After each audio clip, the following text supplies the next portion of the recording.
Welcome to the LDN Radio Show, brought to you by the LDN Research Trust. I'm your host, Linda Elsiegood. I have an exciting lineup of guest speakers who are LDN experts in their field. We will be discussing low-dose Naltrexone and its many uses in autoimmune diseases, cancers, etc. Thank you for joining us.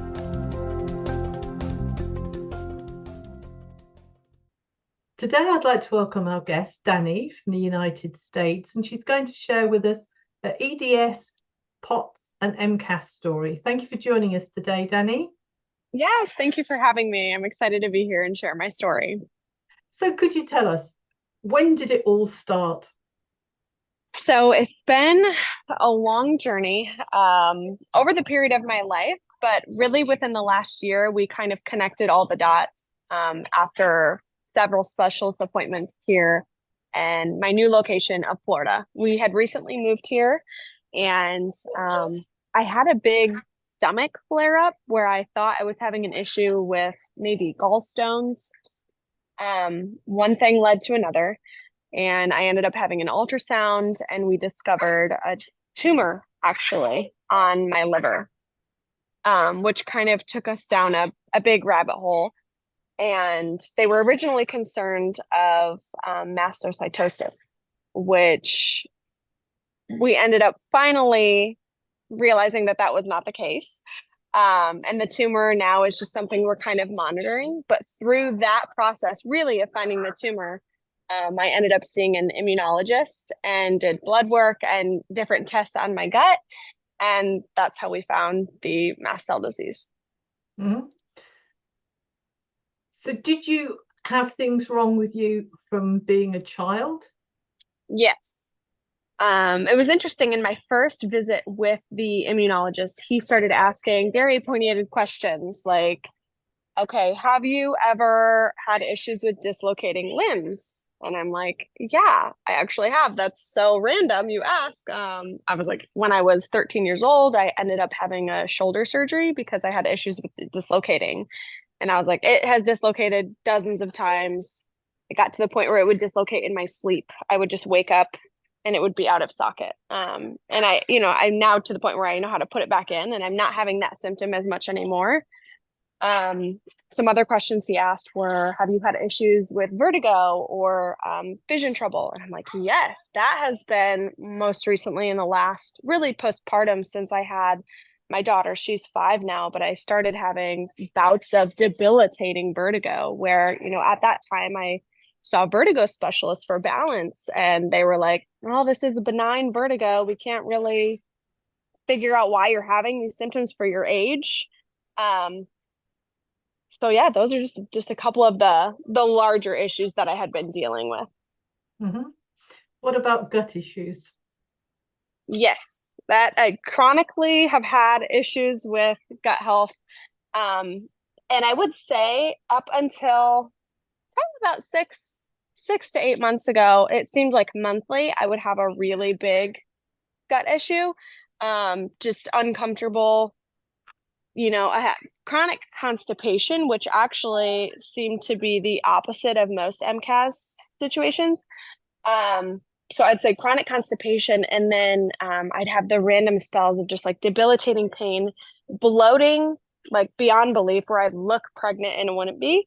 And I tried to like pin it to certain foods, but I couldn't figure out exactly what foods were causing it. But yes, lots of gut issues. Mm-hmm. And what was your sleep like? Sleep has always been erratic. Lots of insomnia. Never been a great sleeper. Lots of vivid dreams. Yeah, I think that goes hand in hand with motherhood too, but Yeah, I remember it well. So what about flushing and rashes and itching or anything like that? yes. I started really getting rashes throughout my college years. So always said was diet related. And at that time, I went and saw a different specialist who did some food allergy testing. And she told me a couple sensitivities that I had and to try to avoid those. But the rashes that I would get would mostly cover my chest and then creep up into my face and cheeks and ears. Okay. What about restless legs or anything like that? Was that an issue for you? Not like significantly, but probably something that I've had. Mm-hmm. And what kind of pain have you experienced over the years? Well, the gut issues would be a big one. The dislocating of the limbs is also quite painful. The vertigo is debilitating, not painful, but it definitely is life altering when I'm going through episodes because it will take me like a week to get out of it. Even with like doing vestibular balance and resetting my stones, it takes like a week to recover.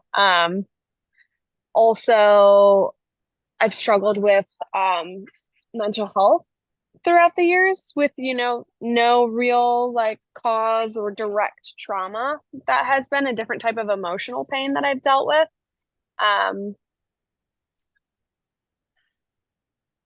What about food Yeah. intolerance? Food intolerance. I've been pretty able to control that. The best I will say I have felt like the most stable in terms of a diet control that I've tried was when I completely eliminated gluten and dairy. Otherwise, I've tried to just mask the symptoms throughout my life with over-the-counter medication or treatments to get through and try to enjoy food as much as I can. But definitely have felt triggered by certain foods that I try to avoid. Mm-hmm. How many doctors do you think you saw before you got your diagnosis? Oh gosh. Specialist specific? Any doctors that you consulted? Just a minute, baby. Maybe 10. Hello. Would you like to say hello? Okay. When I'm done, 5 minutes, go. Um, that's a loaded question because I am I've had a very transient lifestyle. We move quite a bit, so I've always had to change my doctors and reset wherever we've moved. But I would say, not considering that as a factor, maybe around 10. Mm-hmm. Yeah. So when you found the right people to help you, what was the protocol? What was the plan to get you from where you were to where you are now?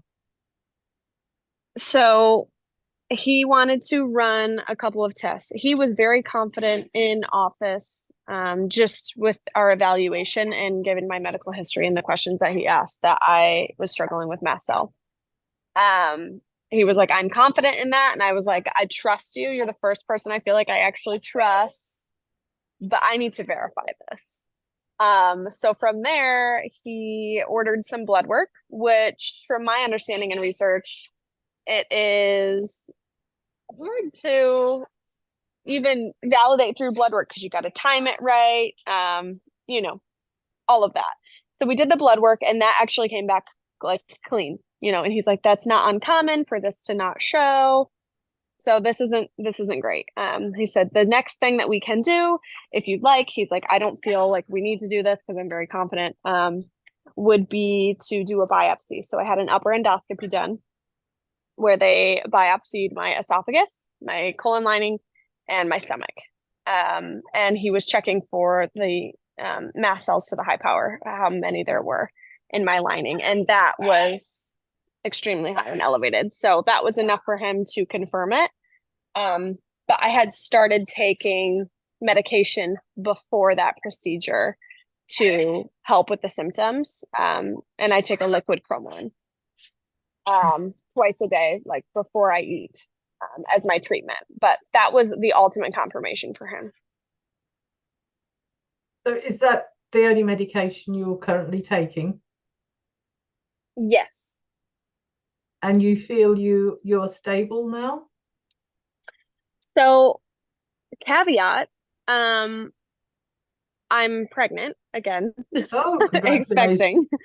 Yes, thank you. And when I had met with him, I had told him historically I have felt like my best self when I'm pregnant. I was like, I don't know if it's something with the hormones or if it balances things out, but I said I feel my best when I'm pregnant. And he's like, that's actually typical of mast cell.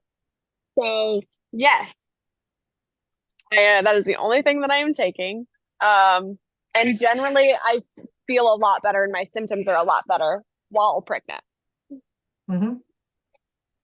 Oh, interesting story. So you've got two little ones. I think they I popped do. down. I do. Yes, you can probably hear them. Joshua, come here, buddy. Come here. I've got How a old are five-year-old they? 5-year-old daughter and a 3-year-old son. Mhm. A nice age gap, really. So when did Yes, you do? January, the end of January. So Okay. very early on. Yeah, good. Well, what can I say? Amazing story. And you've done really, really well. And I hope your pregnancy goes well. Thank you. You'll be quite big at Christmas. Yes. You'll be waiting for it to be over. Yes. Well, thank you again for sharing your story with us today. Yes. Thank you for having me.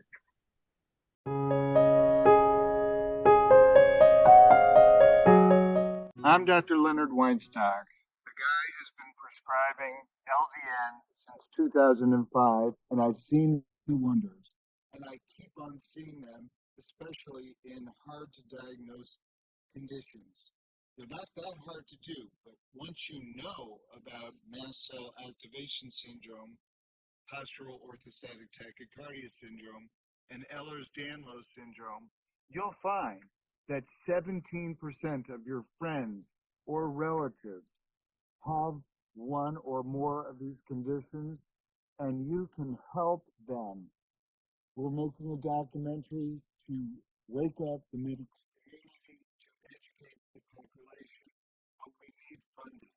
So please fund whatever you can afford, no matter how little. www.mcasfund.com. That's mcasfund.com.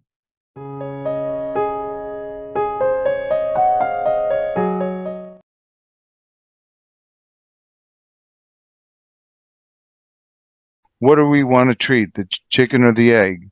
So if the disease is due to MCAS, then we need to treat that because they won't tolerate the drugs. And that's was shown in Dr.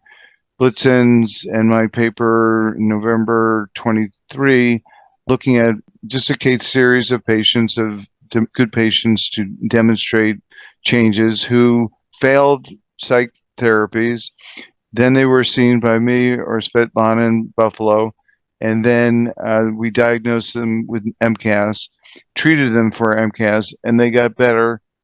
One of these patients, who's presented as a patient who exemplified such qualities, was treated for refractory GI symptoms with hydroxyurea, and this drug, which is normally used for various conditions, but mostly hematological disorder, got better. Not only did her GI symptoms get better, but she called me up and say, should it work on my depression? Because I've had lifelong depression and had suicidal thoughts every day, and now I don't. So just with aggressive therapy for MCAS, she got a lot better in the brain. So that exemplifies what we've talked about earlier, that these mediators go across leaky barriers, including the blood-brain barrier and the gut barrier, and that causes havoc in our system. Any questions or comments you may have, please email me, Linda, Linda, @ldnrt.org. I look forward to hearing from you. Thank you for joining us today. We really appreciated your company. Until next time, stay safe and keep well.